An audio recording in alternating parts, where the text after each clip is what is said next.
તમારી આસપાસ બનતી ઘટનાઓથી માહિતગાર રહેવા અત્યારે જ અમારી YouTube ચેનલ ઝઘડિયા ન્યૂઝને લાઇક કરી, સબસ્ક્રાઇબ કરી બેલ આઇકોન દબાવો. ધન્યવાદ.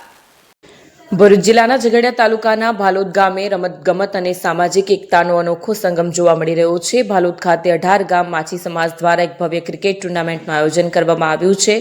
આ ટુર્નામેન્ટની શરૂઆત રાષ્ટ્રગીતથી કરવામાં આવી હતી, જેમાં સમાજના યુવાનો પોતાની ખેલદિલી બતાવવા માટે તૈયાર છે. આ ટુર્નામેન્ટમાં કુલ 54 જેટલી ટીમો ભાગ લઈ રહી છે. સમાજના યુવાનોમાં રમતગમત પ્રત્યે રુચિ વધે અને વિવિધ ગામો વચ્ચે ભાઈચારો અને એકતા મજબૂત બને તેવા હેતુથી આયોજન કરવામાં આવ્યું છે.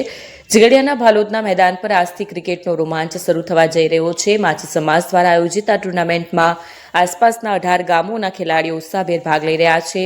ઉલ્લેખનીય છે કે 54 જેટલી ટીમોની એન્ટ્રી સાથે આ વિસ્તારની આ એક મોટી ટુર્નામેન્ટ બની રહેશે. ટુર્નામેન્ટના ઉદ્ઘાટન પ્રસંગે સમાજના અગ્રણીઓ અને રમત પ્રેમીઓ મોટી સંખ્યામાં ઉપસ્થિત રહ્યા હતા. મેદાન પર ચોગ્ગા અને છગ્ગાની રમઝટ જોવા માટે સ્થાનિકોમાં પણ ભારે ઉત્સાહ જોવા મળી રહ્યો છે. વિજેતા ટીમો માટે આકર્ષક ઇનામો અને ટ્રોફી પણ રાખવામાં આવી છે.